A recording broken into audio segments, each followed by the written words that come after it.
Olá a todos, vamos iniciar mais uma aula. Eu sou a professora Gisele Palmeira, professora do componente de Biologia. Vamos observar então a nossa aula de hoje. Hoje é a nossa aula de número 7, aula de revisão e avaliação, né? Então vamos dar início à nossa aula.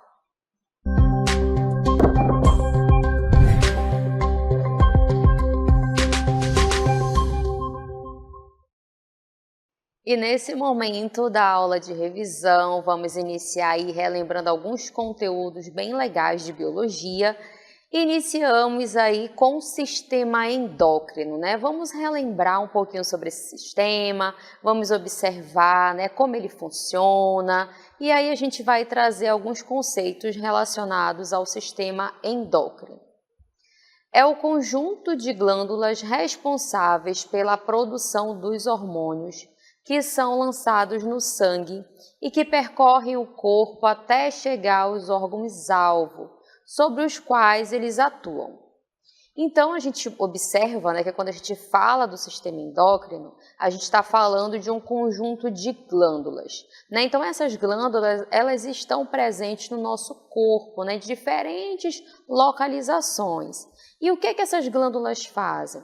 Elas produzem hormônios e esses hormônios são substâncias que são lançadas na corrente sanguínea. Então, o sistema endócrino ele trabalha de uma forma mais lenta, não necessariamente de rápida ação como o sistema nervoso. Então, nesse caso, existem hormônios que são produzidos em algum determinado ponto da vida, hormônios que são produzidos em medidas mais rápidas, Então são diferentes hormônios e diferentes glândulas que estão atuando ali, desenvolvendo esse sistema, Então ele é considerado o sistema endócrino porque esses hormônios são lançados dentro da corrente sanguínea, Então ele funciona como se fosse a chave e a fechadura. Por quê? Aquele hormônio ele é específico para determinado tipo de célula ou órgão, Então ele vai lá na corrente sanguínea e somente aquela célula-alvo que vai aceitar aquele tipo de hormônio que foi lançado na corrente sanguínea. Tá bom? Então a gente vai observar quais são essas glândulas que fazem parte do sistema endócrino. Olha só, a gente observa que elas estão localizadas em diferentes partes do corpo e a gente observa cada uma delas. A primeira é a hipófise, que está lá na cabeça, no centro da cabeça, aquela bolinha ali em amarelo. Logo abaixo a gente observa a tireoide e a paratireoide. Abaixo temos aí o timo, que fica entre os pulmões. Acima dos rins, a gente observa aí as suprarrenais, em seguida o pâncreas e depois, por fim, as glândulas sexuais. Então, essa imagem representa para a gente tanto as glândulas sexuais femininas quanto a masculina, No caso da feminina, o ovário, a masculina, os testículos, tá bom? E aí a gente vai relembrar cada uma delas, iniciando pela hipófise. Então, a hipófise ela é localizada no centro da cabeça, logo abaixo do cérebro, como a gente observa aí nessa imagem. Ela é bem pequenininha, do tamanho de uma ervilha. E ela produz, apesar dela ser pequenininha, está presente aqui, abaixo do cérebro, ela produz diversos hormônios, dentre eles o hormônio do crescimento, Então é essa glândula que vai definir, por exemplo, o seu crescimento, a sua altura. Ela é considerada a glândula mestre, olha, essa informação é bem importante. Por que ela é uma glândula mestre? Porque ela consegue estimular o funcionamento de outras glândulas, como, por exemplo, as glândulas da tireoide, a glândula tireoide e as glândulas sexuais, tá bom?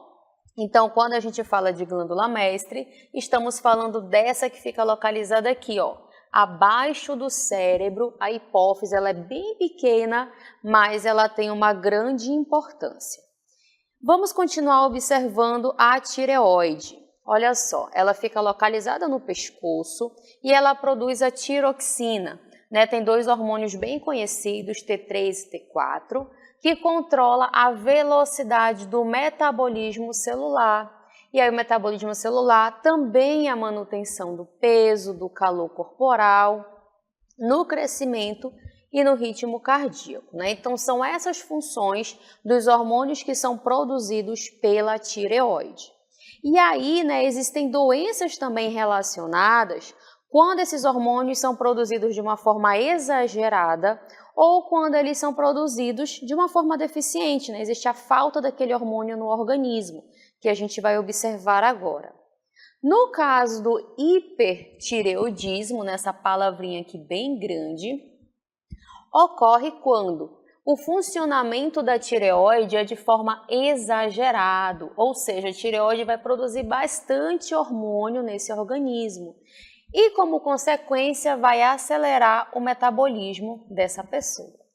Tem também o caso do hipotireoidismo, quando a tireoide vai trabalhar menos, vai produzir menos hormônios e, nesse caso, o metabolismo vai ficar mais lento, tá bom? Então, a gente observa que existem também doenças relacionadas à produção exagerada de um determinado tipo de hormônio ou à falta dele nesse organismo. Quanto à paratireoide, são 4 pequenas glândulas localizadas atrás da tireoide. Né? Aqui na imagem a gente observa esses pontinhos, né, que representa aqui, ó, as paratireoides. E ela produz o hormônio paratormônio, que regula a quantidade de cálcio e fósforo no sangue. Vamos descer mais um pouquinho para a gente observar o timo. Olha só, o timo ele fica situado entre os pulmões, né? A gente observa que aqui na imagem ele está aqui próximo ao coração, ele fica entre os pulmões e ele produz um hormônio que atua na defesa do organismo de recém-nascido contra infecções. E aí a gente desce mais um pouquinho, vamos chegar lá nas suprarrenais. Elas situam-se acima dos rins, né? Essa estrutura aqui em vermelho é o rim, as suprarrenais são essas duas em amarelo, e aí elas produzem a adrenalina. A adrenalina é o hormônio que prepara o corpo para a ação. Quando a gente toma um susto, por exemplo, né, a gente tem ali essa adrenalina que vai preparar o nosso corpo para determinado tipo de situação. E quais são os efeitos da adrenalina quando ela chega ali na nossa corrente sanguínea? A gente sabe que a suprarrenal ela vai ali produzir esse hormônio e vai lançar na corrente sanguínea. Então, no momento de susto, o que acontece? Efeitos como taquicardia, o coração fica ali acelerado quando a gente toma um susto, por exemplo, o aumento da frequência respiratória e a taxa da glicose no sangue também aumenta. E aí um outro fator relacionado aos efeitos da adrenalina no sangue é a contração dos vasos sanguíneos da pele, Então vai aumentar ali a pressão arterial e esse sangue vai ser levado mais para as regiões como o músculo e o cérebro, Por isso que a pele geralmente ela fica ali mais fria, A pessoa fica pálida, por isso que eu coloquei pálidos de susto, é porque nesse momento que a pessoa fica pálida, fica fria, é porque a grande quantidade de sangue ela vai para as regiões como o cérebro e o músculo também, para a defesa mesmo daquele organismo, é mecanismo de defesa e de sobrevivência que nós temos, tá? E aí a gente continua observando o pâncreas, O pâncreas é essa estrutura aqui em amarelo, e aí ele é considerado uma glândula mista. Por que ele é uma glândula mista? Porque ele vai produzir hormônios, 2 tipos de hormônios, a insulina e o glucagon, e o suco pancreático. Né? Então, quando a gente fala da insulina, fala do glucagon, estamos falando dos hormônios produzidos pelo pâncreas. E eles são muito importantes também no nosso organismo. Né? A insulina ela vai controlar a entrada de glicose nas células e o armazenamento no fígado na forma de glicogênio. Né? Então, quando nós nos alimentamos, a gente está colocando ali diversos tipos de nutrientes dentro do nosso organismo. Né? Dentre eles, a glicose, o glicogênio, né? Que faz parte da nossa alimentação. Então, quando ela chega lá na corrente sanguínea, o que a insulina faz? Ela pega essa glicose e coloca dentro das nossas células. Essa é a função dela, tá bom? Armazenar ali a glicose e também colocar dentro das nossas células. O glucagon, ele já vai agir de maneira oposta, olha só. No caso do glucagon, a gente observa que ele vai funcionar de maneira oposta, porque ele vai agir no fígado, estimulando a quebra do glicogênio. Né? Então, chegou aquele momento lá que eu senti fome, e aí quando eu sinto fome, ali é falta de energia, falta de glicose, o glucagon vai agir nesse momento. Né? Ele vai quebrar o glicogênio, moléculas de glicose, e lançar na corrente sanguínea, tá bom? Então, são dois hormônios aí bem interessantes que são produzidos pelo pâncreas. E aí a gente continua observando as glândulas sexuais, né? Então, essa imagem representa tanto as glândulas sexuais masculinas quanto a feminina, né? Então, a gente tem aqui ó, a representação desse lado do ovário e desse outro lado o testículo, né? O ovário feminino, o testículo masculino das glândulas sexuais. Então, eles são estimulados por hormônios que são produzidos, olha aqui, ó, pela glândula mestre, a hipófise. Ela vai estimular a produção dos hormônios das glândulas sexuais. Quais são esses hormônios? No caso dos ovários, a produção de estrogênio e progesterona. No caso dos testículos, né, os hormônios masculinos, dentre eles a testosterona, tá bom? Então são esses hormônios relacionados às glândulas sexuais, né, que está relacionado com o desenvolvimento corporal, entre outros fatores ali, tanto do homem quanto da mulher, né? Chega um determinado ponto que esses hormônios eles são estimulados e aí a pessoa consegue adquirir outras características, né? O homem, o aumento da barba, a mulher muda a estrutura corporal, né? Então os hormônios são responsáveis por essas transformações no corpo do homem e no corpo da mulher, tá bom? Vamos observar também ainda nessa aula sobre a biotecnologia.